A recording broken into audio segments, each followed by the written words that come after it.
Okay, Bismillahirrahmanirrahim. Assalamualaikum warahmatullahi wabarakatuh. Okay, guys. Okay, first of all, let's say are grateful to Allah Subhanahu wa Ta'ala who has given us some mercies, blessings, and help, so we can gather here today without any trouble and obstacle. Okay, secondly, peace and blessing be upon our Prophet Muhammad Sallallahu Alaihi Wasallam, who has guided us from the darkness to the lightness. Okay, my name is Muhammad Salfadila. I'm from 10 RPL, and today I want give some presentation about leadership of Prophet Muhammad Sallallahu Alaihi Wasallam. Okay. Okay. Before we start, I wanted to explain a biography of Prophet Muhammad Sallallahu Alaihi Wasallam. Okay, guys. The full name of Prophet Muhammad Sallallahu Alaihi Wasallam, he is Muhammad ibn Abdullah ibn Abdul Muttalib, and then he's born in Makkah, Arabic, at 12 Rabiul Awal around 570 Masehi, known as the year is of the 11th year. Birthplace at Makkah or Makkah, Arabic. Tribe is Quraysh. The father is Abdullah ibn Abdul Muttalib, and then the mother is Aminah binti Wahab. Guardian after parent passed away, his grandfather Abdul Muttalib, and then the uncle is Abu Talib. Married with Khadijah binti Khuwailid at age 25, and have children 7. This is Qasim, Zainab, Ruqayyah, Kulsum, Fatimah, and Abdullah. Prophethood at age 14. Muhammad Sallallahu Alaihi Wasallam received the first revelation in the cave of Hira through the angel Jibril or Gabriel. His message was to call humanity to worship one God, is Allah, practice justice, and uphold truth, compassion, and integrity. Leadership, his Prophet Muhammad Sallallahu Alaihi Wasallam, he led by example with honest or siddiq, trustworthiness, amanah, wisdom, hikmah, and patience, sabar. He united the tribes of Arabia under Islam and established a just society in Medina. Okay. In the first section, I want to give part of the call to leadership, dakwah, and mission. Okay.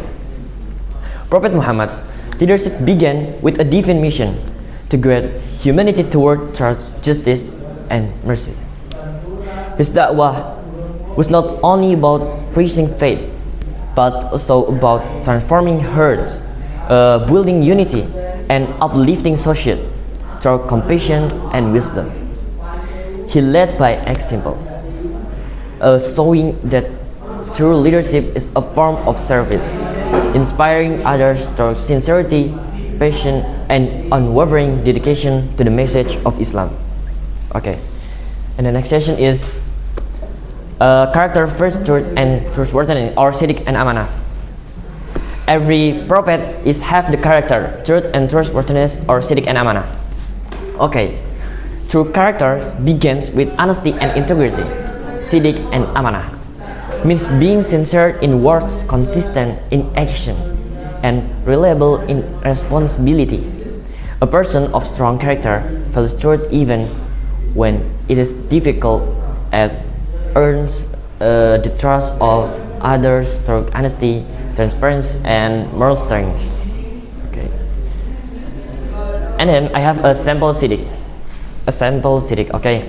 The first sample is always spoke the truth even when it was difficult or unpopular, and then never broke his promise or twisted words to deceive others, and then declared his prophethood openly and honestly despite opposition and danger. Okay, and the next, a sample amanah. This is safeguarded the belongings of the Quraysh even when they absent him, fulfilled every responsibility and message entrusted to him by Allah. Then was known as Al-Amin, the trustworthy, long before becoming a prophet. Okay. And the next is communication and clarity tabligh in action. Okay, effective communication is the heart of tabligh, conveying truth with wisdom, clarity, and compassion. Communication and clarity means speaking with purpose, listening with empathy, and ensuring that every message inspires understanding and positive action. It reflects how Prophet Muhammad sallallahu alaihi wasallam shared the message of Islam, clear, kind, and full of meaning. Yes, this is tabligh. And then the strategic vision, fatonah, and wisdom. Okay, true leadership requires foresight and wisdom. Strategic vision, fatonah, and wisdom means understanding situation deeply, planning with insight, and guiding others toward long-term good. A fatonah leader makes decisions not just for today, but for a better tomorrow, balancing intelligence with compassion and purpose.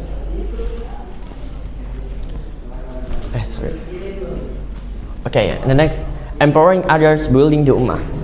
Empowering others creates a strong and united ummah, encouraging teamwork and unity among followers, inspiring others to learn, grow, and lead. And then guiding the ummah with justice and compassion. Okay, and the next section is propheting leadership and social sacrifice. Prophet Muhammad showed that true leadership cares for every member of the community. His sacrifice promoted equality, kindness, and social unity. By sharing and giving, he strengthened the ummah and reminded us that compassion is the heart of leadership. The next is the virtue of sincerity in sacrifice. True leadership is rooted in sincerity. The Prophet Muhammad sallallahu alaihi wasallam taught that every act of sacrifice must come from a pure heart, seeking only the pleasure of Allah. Through sincerity, even the smallest act becomes meaningful. A charity, a smile, or a prayer. His example reminds us that leadership is not about power or status, but about serving others with humility and love. Through sincerity, transform sacrifice into worship and leadership into compassion. And the last, this is the wisdom of sacrifice. Sacrifice in leadership teaches us to examine this, serve others sincerely and selflessly, and then lead with patience and compassion, and then put the needs of the ummah before personal comfort. Okay, sorry. Thank you. That's all for me. Sorry about my mistakes. Wassalamualaikum warahmatullahi wabarakatuh.